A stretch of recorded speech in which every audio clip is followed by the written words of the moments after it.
also taken away. So actually focusing quite heavily on Fnatic's pick comps that they've been running lately. Jax and the surprise Kassadin has gone out. That does mean that Elise, Evelyn. Yeah, it's going to be one of the junglers they may first pick here. Nidalee is still up. I do think those are some of the considerations. Braum as a champion as well is something that could be considered. The thing is, whatever gets locked in by blue team means two other champions go over to the side of Fnatic. So they could get the likes of Thresh, they could get the likes of Nidalee if they wanted to. But we do know that Yasuo is up as well. It is a counter to Nidalee. So a lot of mind games going on, and Gambit with a very safe first pick. Cabochard locking in that Lucian for Fury. Fury, of course, has played with Gambit before as well. So we've seen him on this stage before.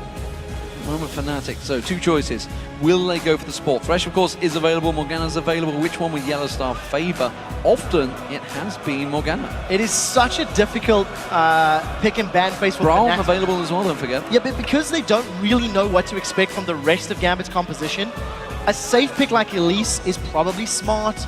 If you want to go for a support, you know, take the Thresh away to prevent that Lucian Thresh lane. That might also be an option, but then you do give up Braum. Lucian Braum is terrifying. They synergize so incredibly well. And you see Fnatic, they're running the clock down because they don't know what to pick that is like the safe, smart pick, so to speak. And yeah, even last second, swapping it out. So Morgana as a support. Yellow Star's one of his most preferred. He has played a lot of Morgana games, and in the weeks 1 through 3, he was preferring Morgana over every other champion, as he's done again, with Thresh, with Braum both being up.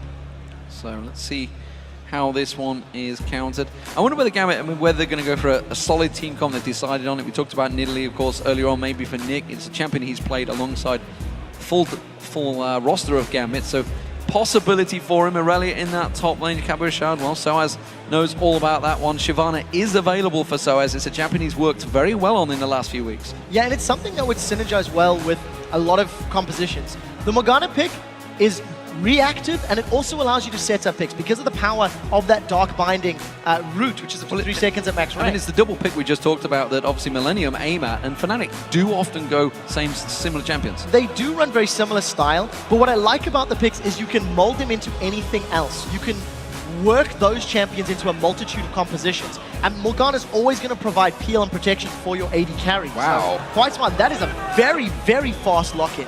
Fnatic now deciding they've got aggression for Corki, they've got an AD top laner, aggression in Aatrox, and when you combine Aatrox and Elise in terms of going forward, you've got a lot of damage already from Fnatic. Yeah, well, Nidalee was locked in by Nick, no surprises. It is one of his popular champions. Fury not really going to be picking out that Gangplank or Teemo. But Aatrox, interesting one for Soaz in that top lane. I don't recall seeing him on it before. I'm sure he probably has, but not for a while. No, not in recent times. Aatrox was used very effectively in the previous game. But the thing for me is, this composition from Fnatic has already got a fairly well-rounded group of both engage and disengage. You've got long-range CC. You've got a lot of poke. Aatrox, Morgana, and Corki can put a lot of poke and pressure down. Also, Reckless may be looking to go for a toe-to-toe 2v2 lane because Corki can do very well, can trade evenly with the likes of Lucian. So, Zyra getting locked in as the support. We haven't seen that one for a while, that's for sure. Used to be, of course, the big flavor during the Season 3 World Championships. Evelyn, of course, he was the obvious jungler to go alongside him. We have seen Jarvan a few times today, but not this time around. Evelyn will be selected for Lolex. So there's a handful of engaged champions with that Elise, Morgana, with Aatrox jumping in, and Zyra's going to offer the disengage, but the one thing that I don't really see working is this Nidalee pick, because Evelyn wants to flank, go in from the sidelines. Irelia wants to dive into the middle of the team, and there's no peel or protection outside of one Grasping Roots and one Stranglethorn. So if Hiva is not spot on with his ultimates and with his positioning, there's not a lot of protection between Fnatic's team that can run at Gambit and the Nidalee who wants to throw spears or Lucian from the back line. Combine that with the fact that now Ziggs is locked in for Peke, and he can throw bouncing bombs through, the members of Gambit. I think Gambit have to get ahead in the laning phase because I feel like there's more innate synergy in Fnatic's team composition once they start grouping up, once they start working together. Not exactly the pick comp we'd normally expect to see. The double assassinations, obviously, with the Peke going on towards Ziggs. It does, of course, mean that Gambit are going to have a hell of a hard time sieging down a turret if they get that advantage. Of course, they have got the advantage of Nidalee Spears, which we've seen many times working well. Yeah, on the same token, in order for Fnatic to siege themselves while they have great poke, Corki is an incredibly short-range AD carry, so it's very risky to go under a tower under those Zyra Stranglethorns. Well, with these particular champions, who do you think has the stronger comp of the two? And who will win this match? Send your tweets to @LOL Esports and use the hashtag GAMBWin and hashtag FNCWin, and we'll check out those results shortly. These teams are both ready to go as the match loads up. Well, who do you think comes out best in those pick and ban phase? I think the laning phase can go well for Gambit if Lolex has some effective ganks on this Evelynn. The question is, do Fnatic want to initiate a lane swap to try to coordinate or control his movements? Let's realistically look at these two teams. Gambit have to win the lane phase. Yes, I mean, completely agree. The team composition they've picked and the fact that they are basically solo queue team at the moment. They all have a lot of experience in that, so they will all be very good in that solo lane. Yes, I completely agree. And they will most likely have actually come up against Fnatic's members in solo queue. A lot of these guys are up in challenge. I managed to speak to Peke and Cyanide earlier, and they said, yeah, we actually know all of these members. We have come up against them, so we're pretty sure what we're going to get.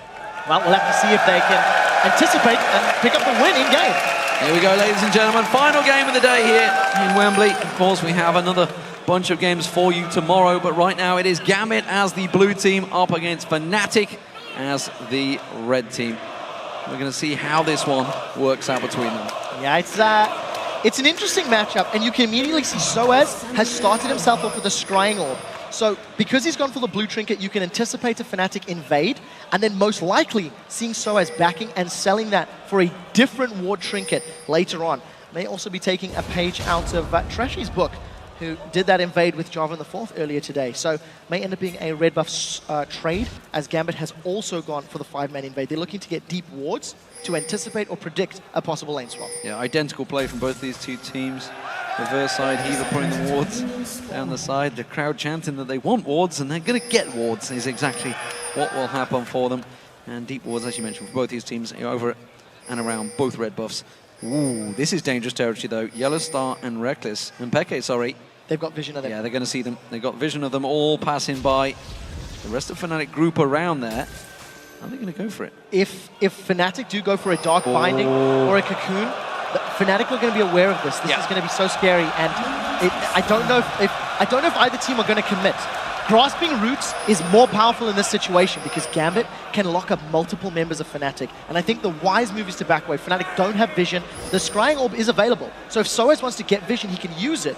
And we'll see if it plays out. They're going to catch him. They're going north. They're calling on to Nick. They're going to pile on towards him. He's in trouble. Is he going to be able to get away? Flash is there. They could have gone the other way. Nick is safe. And that was only one flash used, though. That is incredible play. Flash and Summoner Heal blown from Nick. And Soaz skilled his Dark Flight, so he bounced over the wall to get the knock-up. The thing is, Cyanide needs to punish this. There's a window of opportunity. Nick is already going to be weak in lane to Ziggs, thanks to the matchup as Nidalee. And if Cyanide can come around and get a good repel gank going, that could be a very strong opening for First Blood for Fnatic. So, everybody sets themselves up in lanes, and it will be 2v1s, it seems, or will it be? Let's see whether the buddy system, which is working out right now, Soaz and Cyanide in the jungle of Gambit. Gambit, of course, have done the exact same up in the top half of the jungle, but they are now separating. So, 2 AD carries, separate lanes, Reckless and Yellow Star down that bottom lane. And meanwhile, Fury and Heaver up in that top lane. So impressive, the fact that they are, of course, a solo queue team, effectively. They are doing identical tactics to the team that is probably the most experienced in Europe right now. Yeah, it is something that when you're at this level of play, you can watch and you can understand and you can talk about the mechanics of how you're going to open, work those first few minutes. Other than the fact Nick had been jumped on, there's no other pressure from Fnatic on Gambit. So no strategic decision-making yet between the teams. And I really want to see how Lolex is going to impact these lanes, considering Fnatic have gone for standard and it's Gambit that have opted for the lane swap, meaning they may have telegraphed potential dives. It does look like there's pressure in mid onto Peke, and here's some support. 3.5-minute Dragon coming up. It looks like you can see Fnatic all moving for it. Peke should be able to hold out this wave in this mid lane. There's going to be 4 members of Gambit in that mid lane area right now. But as you can see, the Dragon is going down slowly but surely to Fnatic. Taking a little bit, they're kind of kiting this one badly at the moment. Yeah, that's a level 2 dragon. They're trying to juggle the aggro, doing a decent job there actually. The last few auto attacks have been mostly dealt with. It does look like it's going to get secured.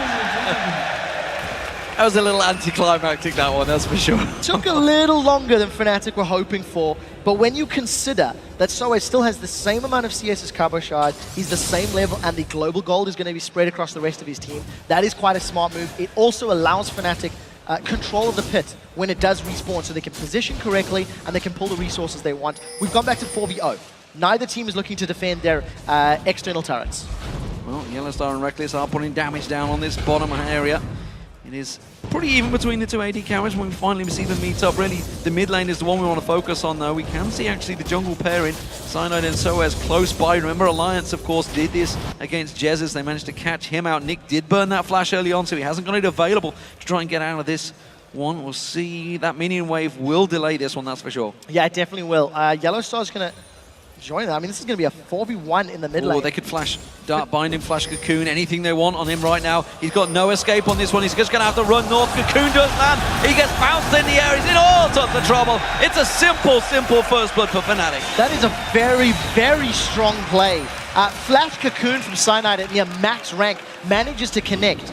Fnatic are doing something quite unusual for them as a team. We don't see them roaming around as 4 members at the 5-minute mark. So very intelligent play. They're probably getting underneath Gambit's skin, and very importantly, they're accelerating the rate of the laning phase. By Fnatic forcing Gambit's hand, they are ensuring that the team-based decision-making of their team is one step ahead of Gambit's potential team play, because of course they are a group of mixed players coming together for this weekend. So some solo damage in that top lane. Fury has managed to put himself up there, but Soaz teleports quickly up there and defends it off. We are still seeing the top laners going against the AD carries at the moment.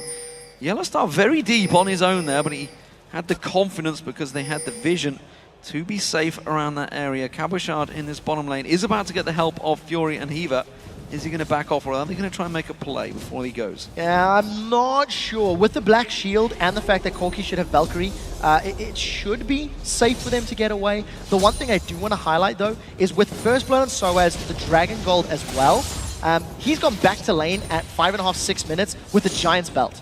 This puts Cabochard in such a difficult situation if or when he eventually goes for the 1v1. But for the time being, it's Fury that's left up there to farm against Soaz. And I think the Giant's Belt will definitely allow him to remain in lane and be more relevant. You can see by having twice the amount of CS already.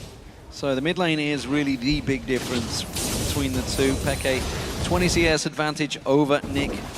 That's a problem. Nick, of course, the only standing member of Gambit's official lineup, and there's a lot of pressure on him, I feel, to perform in this one, of course, against Peke and a champion that he knows very, very well in the form of Ziggs.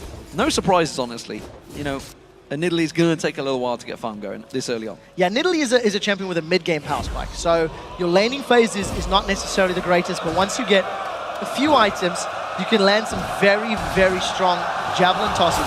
The problem is, Gambit are already 2,000 gold down at 7 minutes, and Fnatic are ahead in top lane CS, ahead in every lane CS barring jungle. It's all right, guys. You can blame Unso, the cameraman, for not showing that last ward going down there. Red buff will go across to Lolex, and at the moment, Gambit are keeping up just around about. Fnatic are, of course, in the lead in gold. Lolex going to try and sneak around. He's on towards Peke. Can he get in there? Satchel charge instantly down, and he's free. There's no CC there, so even if Lolex had wanted to make something happen, Peke still had flash. You've seen he use the satchel charge. That was always an optimistic gank, but it could more likely be putting pressure on Peke to allow a safe blue buff, and also just to back up Nick. Nick has been playing catch-up since he got jumped on at level 1, and is struggling, so that power spike of Nidalee is going to be delayed. Reckless is going to return this time to the bottom lane again. Ooh. There is a strong position. Blue buff miscalculated there. I think the poison tick must have done it. The Cyanide there. I don't think it was a basic attack, but small misplay. Considering Peke's already got a fairly sizable lead, That's not the end of the world, but what it does mean is it's going to be a little more difficult for Pekka to accelerate this lead. He can't punish Nick quite as hard as having that blue buff available. And Yellowstar and Reckless doing a good job of shoving that bottom wave down. That tower's very low HP, but don't forget that Soaz in the top lane is also defending Fnatic's tower, which is also at low HP. Well, Pekka uses the Mega Inferno Arm, clears the wave, goes back to buy. That could be the Athene's in the Grail. I'm not sure if he's got quite enough gold to complete that one. I don't believe so. No, he's going to go Sorcerer's Boots instead. Reckless and Yellowstar down this bottom lane. Reckless squeaking out a lead. Cyanide sneaking in towards the bushes. We'll see if he goes for a gank. Because Dragon's up in 45, yeah. Cyanide's looking for a gank on the bottom lane. Get a kill, get pressure, or get the tower. And as soon as Gambit on the retreat, it's going to open the objective. Lolex, I think, has read the situation well. He's going to be in place to counter gank, and he does have Agony's Embrace available. Oh, Yellowstar. Yeah, very early Black Shield. There's a window. If Gambit wants to go in, they could. Heaver spotted it, put the seed straight down on top of the two of them, pinged it instantly out there. Just why Black Shield expected that grasping roots to land towards him. Didn't go for it, and instead they back away. Lolex also cancelling, you can see, not spotted out by the ward. Not sure why. Just not enough range on that one, I believe. So, numbers advantage to Fnatic. They're going to be moving to the Dragon Pit. Wombo combo. Indeed, Dragon's up.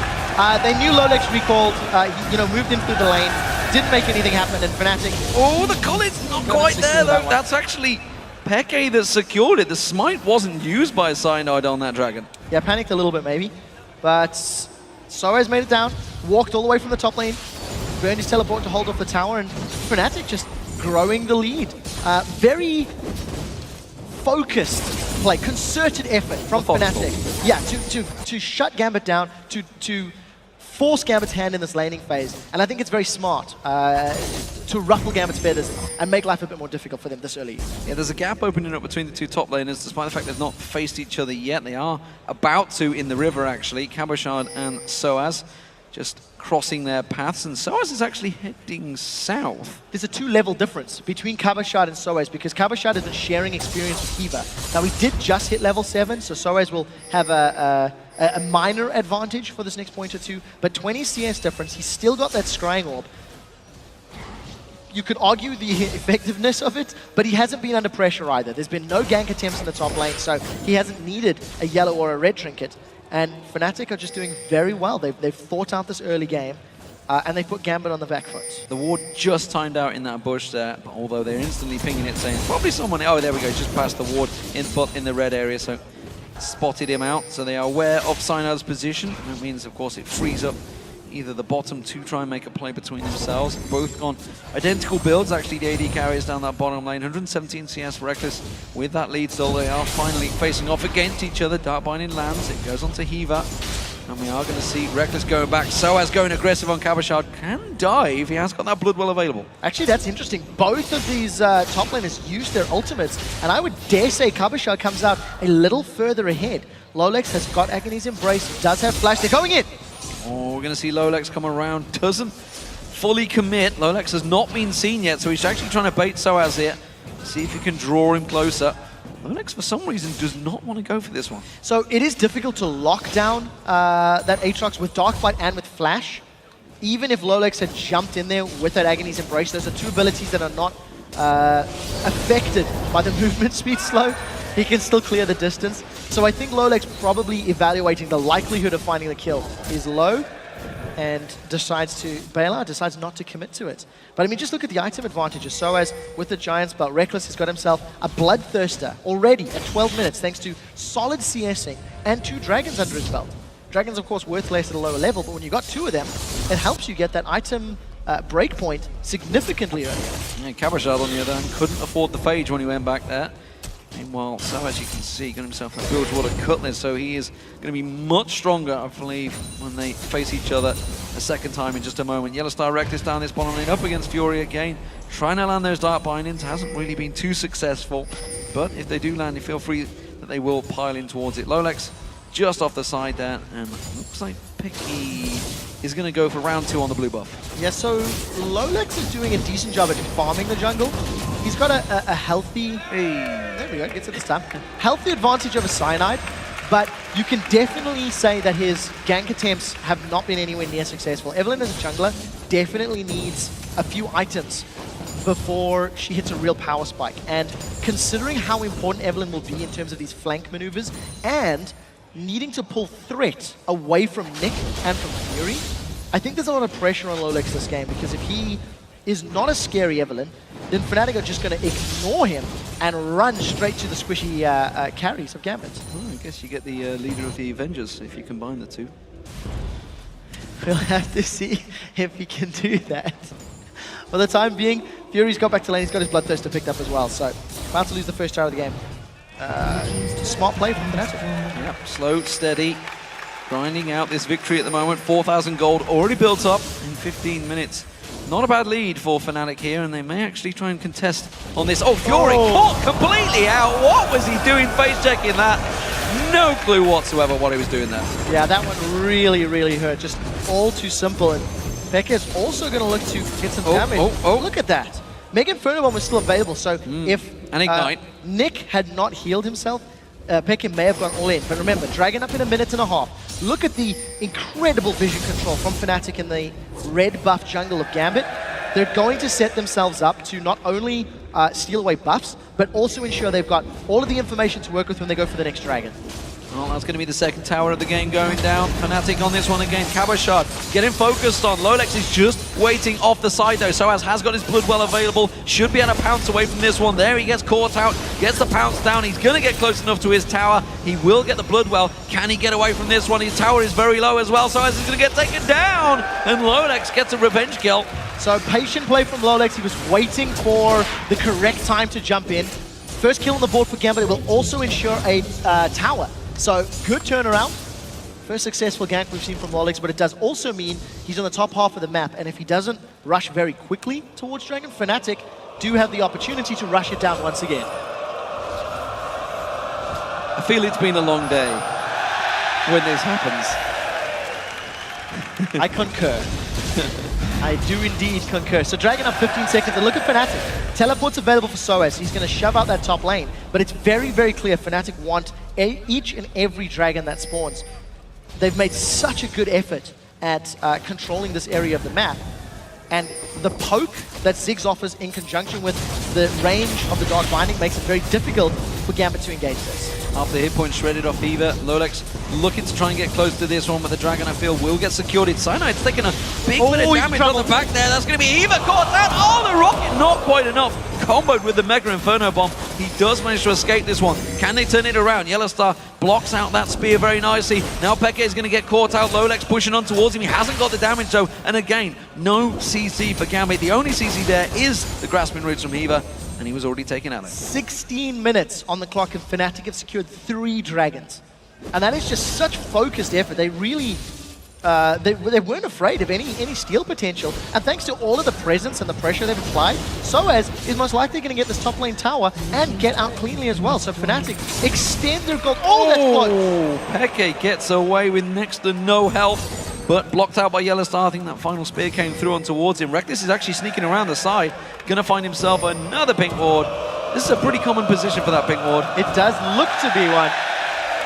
Reckless manages to obviously fire up the crowd once more. I think for Fnatic, the fact that they've got such a strong lead is going to open them up to sieges. Even though Corki's got very short range, the moment they move themselves into an inner turret, if Gambit commit to a fight, Black Shield, the target that's been jumped on, allow Aatrox and Elise to try and lock them up, you know, with a cocoon or a knockup. And if those miss, just Soul Shackles with Morgana. It takes so much for Gambit to dive past and through Fnatic.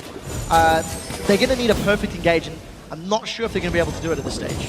Well, see Fnatic going to try and start sieging this one down. They're doing good zone control with those mines off the side. It stops Lolex from coming around. He's going to try and flank in towards them, on towards that tower, but again, not able to get close enough. The minute they wind off, that's the second set of mines thrown straight in. While this is all happening, Soaz and Cabashard are continuing their single duel, their single player game in this top lane. And it's Soaz that's coming out ahead. Sunfire Cape completed. Got the makings of that Blade of the Ruined King. He's got a very big CS lead. I mean, Trinity Force hasn't even been completed yet by Cabashard. So he's gone for a damage build. And if Cabashard tries to commit to a team fight, he will get just shredded down super, super quickly because of the damage sources from Fnatic. Well, full invade now on for Fnatic. Blue buff's going to get taken away. Peke will have that one happily. Reckless took down half the hit points almost off that inner turret as well, while Gambit were helplessly defending in the mid lane. Big advantage in gold, starting to stack out now in favor of Fnatic, as you kind of expect in this game. I think so too. Fnatic, of course, been playing together for so long, and I dare say their decisiveness in this early game is the most impressive I've seen of them arguably all year long. Because even when they were winning in the beginning of the spring split, it was thanks to outplaying their opponents in laning phase, not by forcing objectives and forcing movements from their opponents. And this time around, Fnatic have just guided Gambit around the map, saying, we want to kill you here, we want to take this objective, and they haven't given Gambit a chance to react or create their own opportunities.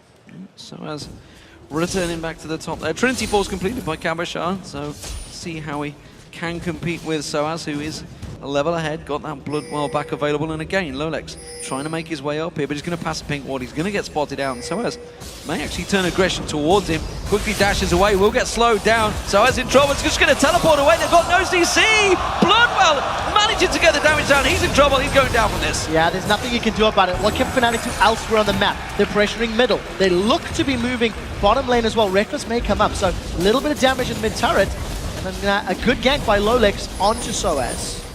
Nick doing enough work to keep Peke and Yellowstar away from that middle turret. Reckless rotating around alongside Cyanide. Cocoon lands onto Hiva. They don't follow through with the damage. One singular rocket from Reckless doing so much damage, shredding down that health. There is a big problem for Gambit right now. Not just Fnatic's trinkets. There's 2 Scrying Orbs and 3 red trinkets. So they definitely want vision control by denying Gambit. And the way Fnatic have continually grouped up and moved through Gambit's jungle, those Scrying Orbs is going to ensure when they go for those 3, 4, 5-man invades, it is a safer move. It is a safer play. And it is something that they have done very effectively all game long. Yeah, wards continue to fall. Dragon respawns in a minute, so hopefully we can see Gambit attempt to steal another dragon. This time there's more ability power in Nick. So at the very least, the steal potential continues to grow as Gambit get more damage. So Blue Buff goes back across towards Peke. Yellowstar, ooh, nearly catching Nick with the Dark Binding. Another ward falls. I tell you, one of these days we're going to get a little counter in the corner to see how many of these do drop back and forward.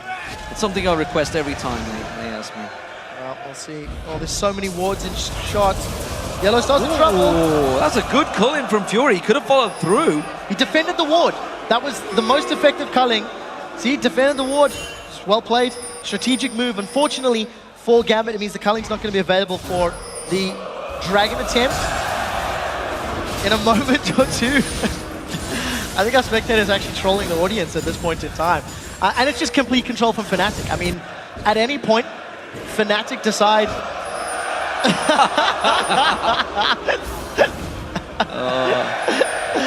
At any point, Fnatic decide to go for objectives. They've got such a strong lead and they've got such strong tools. It really is their prerogative as to how and when they begin pushing.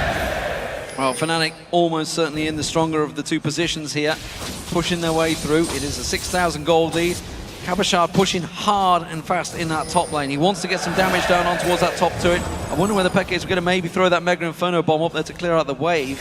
He's kind of half-heartedly between the 2 at the moment. It looks like he's going to go for an engage in this mid lane. And again, Yellowstar taking a bunch of damage. Has to back off. That top turret's going down. Yeah, the jumping tosses have been very good from Nick. They've really delayed Fnatic. He's decided not to back away. Look at the HP bar. Gambit want this fight. Teleport coming in. Kabashar's going to join this one. Dragon goes across towards Fnatic, but can they pull the damage down? There's going to be a Stranglethorn. Bouncing Soaz up. No blood well available. He goes down. Peke is going to surely be the next focus target. Lolas gets himself the double.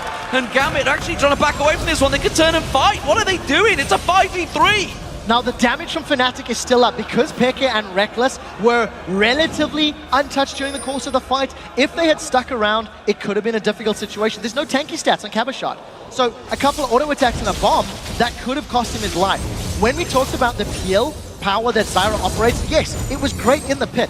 It gave Gambit the opportunity to get 2 kills, but it was not enough to continue the fight. Had there been flays or death sentences that could have backed that play up, maybe Gambit would have been willing to re-engage or recommit. And as it stands, Reckless, he's looking for Hiva.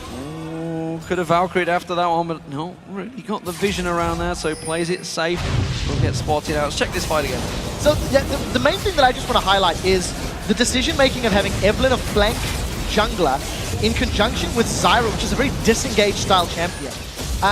The Strangleforce was great. It really prevented the rest of Fnatic getting in and dealing damage to Gambit's members. But because there's nothing else to prevent the damage, I mean, Fury has to back away. Cabashard's thinking about going in, and you can see the miscommunication and the undecided nature of Gambit members. They were in, out, and eventually got away. They got 2 kills, which is good at this stage. They need to claw back as much gold as they can. You're going to have to do that for a lot longer, that's for sure. Fnatic regrouping, getting themselves back into this matchup. Another ward goes down. Remember that Nick's spears are always going to scale. I mean, we've seen Nidalee's turn games around. Think back to last week where it was Cloud9 versus CLG. Hai hit spear after spear after spear, and it was late game 2 or 3 spears that just won them the game. I mean, CLG had some great dramatic moves, but it really was all about their Nidalee.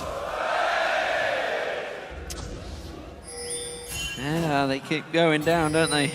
Those wards. Well, Fnatic making their way. They've got a big minion wave. Nobody had noticed that either, I don't think. They are going to make themselves in towards its inner turret. Gambit way too slow to react to this one. Yeah, nowhere near. Going to be an easily secured turret. Fnatic, the vision that they had afforded themselves allowed them to make the play. And this is what we talked about. Because of the lead that Fnatic has, it really is just a matter of time before Fnatic pick a lane and try to focus it down. With the very strong front line of Aatrox and Elise, and then the protection that Morgana will offer Ziggs and Corki with her Soul Shackles, I think Fnatic have enough time with those abilities. Oh, they're going to try and look for someone on Gambit. Look at Cyanide. Cyanide caught out briefly there, but look at that. Fury now caught out. Dark binding Shackles does get away with the flash there. Reckless not quite putting the damage down on the right-hand side. Fnatic still getting taken low from this. Yeah, very, very smart play from Reckless not to Valkyrie into the whole Gambit team. Had he done that, a Stranglethorns most certainly would have been thrown down. So Fnatic, somewhat split. They were playing the bait game with Cyanide, while Yellowstar managed to land a pick on Fury. So not exactly in the right area at the right time. And I think a little unlucky by Fnatic to not secure themselves that kill. Well, that's a clear ward going down again for Gambit. That is literally where they're getting their gold right now. Well, why not? I mean, there's enough wards being thrown around the map. You got to highlight Cabashard's build. He is working towards himself, that Zephyr. And Gambit have actually mirrored the trinkets that Fnatic are running. And which you wouldn't know because there's still so many wards going down. We should point out that Cabashard actually dueled Darien for this position. That's right. Yes, Gambit did explain the sourcing process of the substitutes. It does seem to be working out. 0-0-4. Cabashard's doing well, but he's going for that split push build. He's going for the dueling 1v1 build, and he's got no tanky stats still. So I do feel that if Gambit pick fights, like bigger groups, 4v4s, 5v5s, Cabashard may just get instantly bursted out. Moment, Fnatic again trying to create a position, but they definitely seem to have hit a brick wall here. They don't not made really any plays in towards Gambit's territory for a very long time. They're not able to keep the top or the bottom wave cleared because every time that top's pushed in, Cabashard clears it back out. Fury keeps going back down that bottom. Fnatic just trying to force themselves, trying to get a kill in there. Nick's got to be careful, but they're going to focus on towards Peke. They're diving in towards him. Peke quickly satchel charges away. The rest of Fnatic are in the river just below. Very effective. Good job, but Gambit didn't follow there. Very effective rubber ducking from Peke, gets him out safely. But this is actually something we see a lot from LCS teams in Europe, is the inner line of turrets is the most difficult to break through because we don't necessarily, as a region, have the strongest division control. So good binding, but again, the rest of Fnatic are a little bit split up. They're trying to push middle, they're trying to push bottom. So in order for Fnatic to actually siege, they need to ensure they don't get hit by Nidalee spears, and they need to ensure that they don't get caught up by Stranglethorns. So I think playing it safe, it's not necessarily a bad idea, especially when you consider late game should always be favourite for Fnatic. Cabashard caught out this time around. Mega Inferno Bomb, not enough to take him down. The rest of the team taking some serious damage, so as just around the side clearing out another ward. That will be the middle turret, I feel, going to go down in a moment if they choose to actually tank it down. Oh! Nick Spear finds Peke. Manages to connect Gambit 5 kills to 2. They are well ahead of Fnatic when it comes to securing kills, but they are 5 towers to 1 down. Now Soaz is the next target. Oh, Dark Binding not going to land on Lolex. He's going to try and collapse on towards him, takes a chunk of damage, so now he can't chase. Pink Ward maybe in jeopardy, and the Dragon actually is spawning in a couple of seconds. Oh, Heaver caught out. Reckless could go aggressive on this one. Does try and catch on towards him instead, having to use that black shield to protect him. Gambit teleporting in. There are 5 members going for Dragon. Oh, that's great play from Cabochard. He sidestepped the Blades of Torment there from Soaz. Now with Dragon under their control, they should secure this, and they can turn for a fight. Great counterplay from Gambit. First Dragon, remember, Peke is not with him. Yellowstar's going to get focused on Lolex, goes deep on this one. He's going to get caught out. He goes down. It's Soaz with the kill. Willie's going to get towards Soaz. The passive is gone down. He's going to get caught out. Cyanide taken out by Nick. Soaz goes down as well. It's Heaver that picks that one up.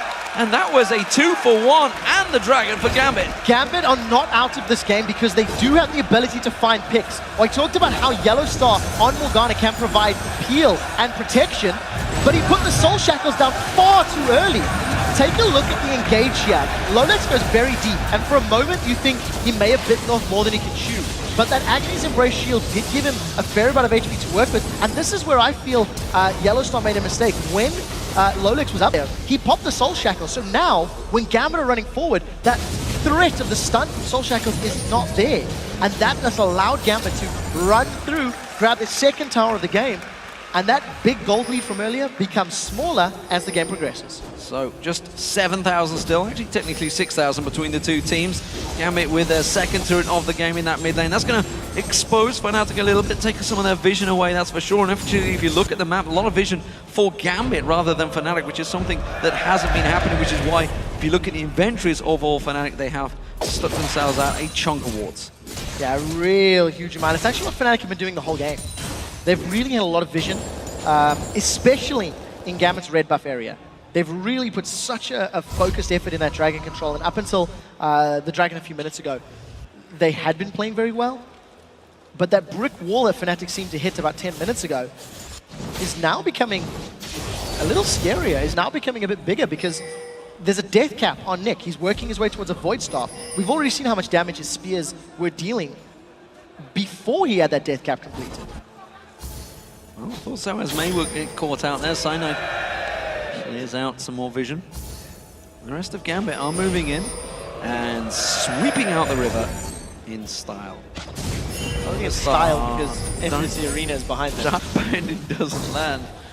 A lot of style points for those. Oh, hello, Fnatic going for this one. Heaver's caught out. He's in no trouble. He's not going to get away from this one. Stranglethorns will go down, but really zero effect off that one. So a simple kill. Fury now caught out. Oh. He's going to get locked up. He has to get out of there. Fnatic, though, they're taking a bit of damage back towards them.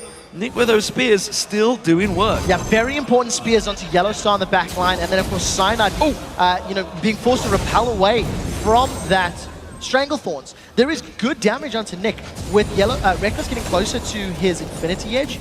You've seen how much burst just the auto attack and the rockets are dealing.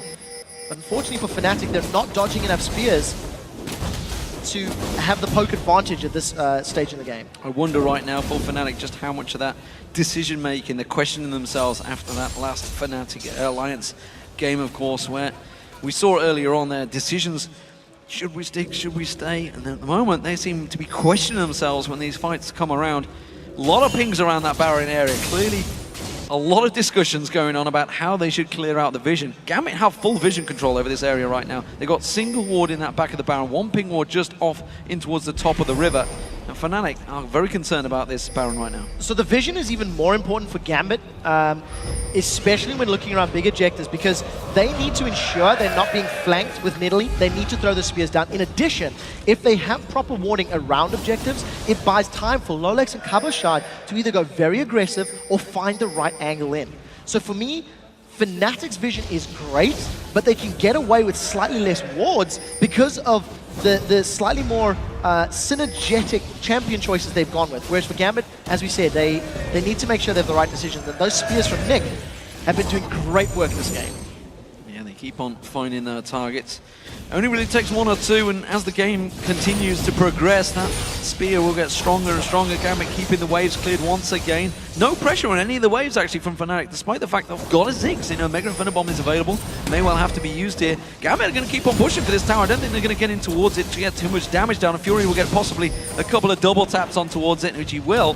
But that is a lot more than you would expect if you saw the first 20 minutes of this game. Yeah, I completely agree, and I actually think it's very difficult for Gambit to siege against Fnatic because of just how incredible Fnatic's wave clear is. They've got AoE damage from every single one of their champions, and most of it is fairly long range. So they can actually clear waves very effectively. Gambit, on the other hand, they are going to be relying on Aurelia's ultimate and on Lucian, and arguably Zyra for most of their wave clear. So Fnatic, I think, they could have attempted to punish their lead earlier, punish their lead over Gambit earlier, but as it stands, we're evening out the game. That 6,000 gold is significantly less worrying now that we're 20 minutes later.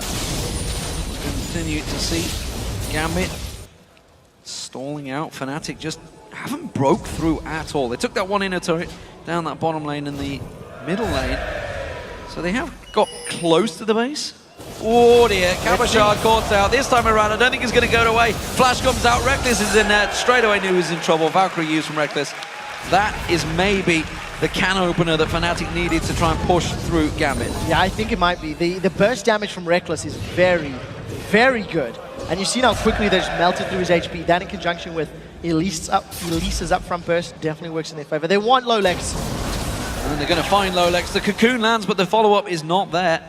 He will step away, but with that top laner down, he will be up in 25 seconds, but I'm not sure if the Baron will be there. There's a couple of spears could delay this. It's all on Nick. Nick needs to land perfect spears in order to prevent. Look for Strangle Thorns in the pit. It's going to be much more effective. It looks like Gambit, they want to go in shortly. The Baron down to what, 3,000 hit points. Strangle Thorns is going to go down. Who's he going to catch on towards? Yellowstar in there. Baron picked up by Fnatic. They're going to turn on towards Lolex. Lolex goes down. Reckless picks that one up. Heaver's going to be focused on towards now. Soaz catches on towards him. He desperately runs away from this one. He's going to drop down. It's Reckless with a second. Nick now just off of the side with Fury. They're going to try and steal away the blue buff here. Spears continuing to go from Nick. They're sticking around here. Cabochard is up. I wonder if they're going to try and pick someone off on the exit. 2 for 0 and the Baron to Fnatic. Smart play. Fury was all the way down at the bottom of the lane as that started. What it does mean is Fnatic are late to recall. Oh, that's a good spear. So we'll see how effectively Reckless can defend this wave. He does have a big one rocket lined up. He's only going to kill one of those melee minions. It's a good counter. They get themselves that inner turret. They're quickly rushing straight down towards that bottom lane. They may even try and tank this one out. Oh, we saw that, Nick. Dragon is up. They could go straight towards it. Blue buff is not available. They're going to go for Dragon instead. And that's actually some pretty good gold that Gambit have picked up despite the fact they lost Baron. Yeah, at this stage in the game, Dragon is almost equal on gold with Baron.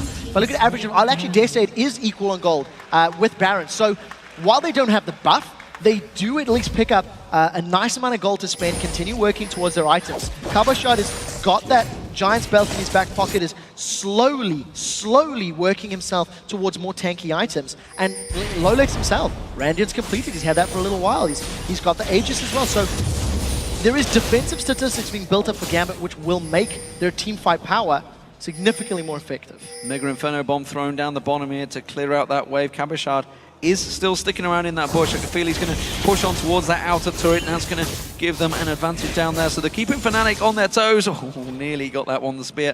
Instead, the white goes across towards Cyanide. Cabochard backs away, so he chooses not to stick around. Instead, they want to defend out this inner turret in the top.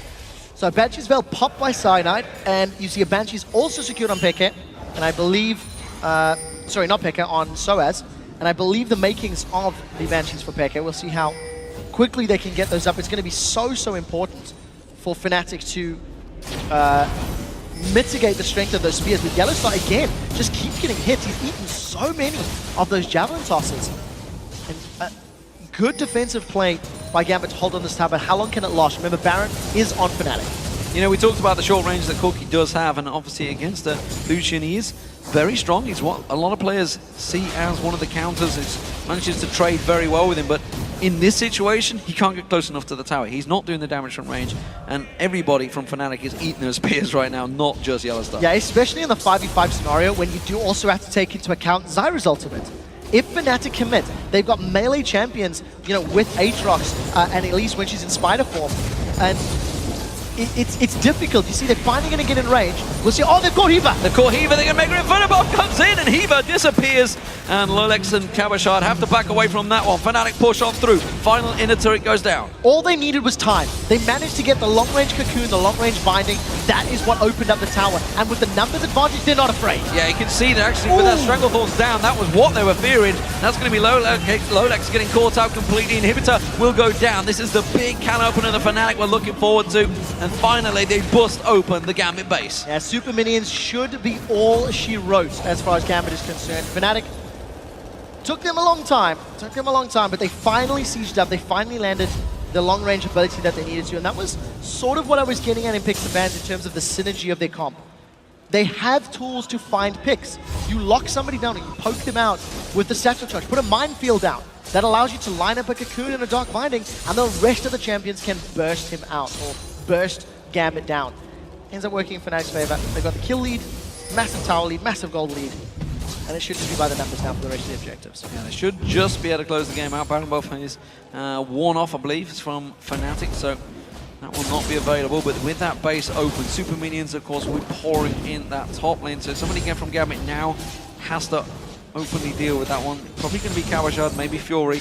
Nevertheless, it gives Fnatic full control of this lower half of the jungle, which actually Gambit are in right now. And they're looking to maybe focus on Soaz. This is a dangerous move from Gambit. Yeah, for Fnatic, their vision game is now lacking. They need to make sure they amplify the ward placements. It becomes more difficult when you see how many champions are now hitting this like 6-item stage, hence the slightly reduced amount of wards. I also want to highlight the fact that Liandry's Torment was picked up by Hiva, so he's also gone for some damage in his side of the map, his side of the game rather. And we'll see if he can actually help out. The theory is good, but he needs to make sure he grabs a couple people with those blocks. Ooh, he nearly caught out with the cocoon, quickly dashes out the way of that one. We do see Kabashard, he's in the top, he's having to deal with the Super Minions. We see Soaz in that mid lane, pushing in towards the inhibitor. He's actually coming around the back of these, and he's just above Nick right now in the base. Yeah, so no Baron buff on the side of Fnatic. Soaz has got a lot of attack speed and damage, so he's trying to put pressure on that inner turret, and teleports are up for both of the top laners. So we need to see who can have the most positive impact. Soaz forced to back away once Kabashard returns, but look at the Super Minions, they're getting closer and closer to the base, and Kabashard now has to deal with two of them.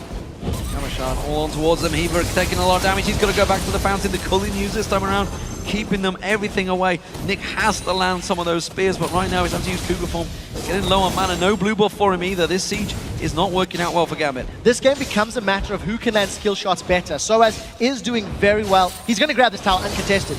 Didn't use his finally, ultimate. they're easily secured. Didn't use his ultimate to speed that one up. The rest of Fnatic are down there then. Rubber Ducky thrown out. Fury caught out with the Dark Binding. Super Minions on the Nexus turret as well. Fnatic pushing on through. They're going to take the final inhibitor turret down. Lolex is going all in on this one. Doesn't quite catch out what he wanted to. Mega Inferno Bomb throwing it towards that. Kabashard teleports around the back. Desperately trying to get towards Reckless. Hasn't got the damage. The lifesteal's there. Soaz gets himself a double. Piles on towards the base. The Super Minions are doing everything they needed to for Fnatic. They're going to go towards the Nexus turret. Finish off the game. It will be Fnatic. They'll take down Gambit. It was a solid performance nonetheless by the solo queue performers of Gambit, but Fnatic, they continue to climb the table. Hard-fought victory. You can't deny that it was all about Fnatic from the get-go. Just took a little longer than they would have liked to cross that final hurdle. But very well played overall. A fantastic performance overall for these two teams. Fnatic, of course, will be happy with that win, but I don't think they're going to be happy with the way they went about it. No, I completely agree with you. And I think for Gambit, they need to take away some positives from this game. They really did to handle Fnatic's pressure well, but I do feel that their composition was somewhat janky. There was some pretty clear holes in terms of engage or disengage, or the theme behind what their comp wanted to accomplish. And it did make those team fights more difficult later in the day. So Fnatic, I believe they've just topped over Millennium now. Millennium, of course, losing out that game earlier on today. And overall, it's been a fantastic day here in the SSE arena. Trevor just confirming with his book. So they are now tied. They're With tied. the loss earlier, Millennium was 6-4. They are now 6-5. Joint third place. Joined for third place. Fnatic with 5-5 coming into the game. They are now 6-5 as well, unless my math is terribly wrong. And I think for Millennium and Fnatic, they are both still performing like fairly inconsistently in some of the games. But this, the opening 10 to 15 minutes, was some of the most impressive I've seen from Fnatic. Really concentrated, really focused. Their invades, their dragons was immaculate. It's just a shame the last 30 minutes were not so impressive. They were passive. They were passive. There was a lot of wards killed, let's face it. There was. I'm sure.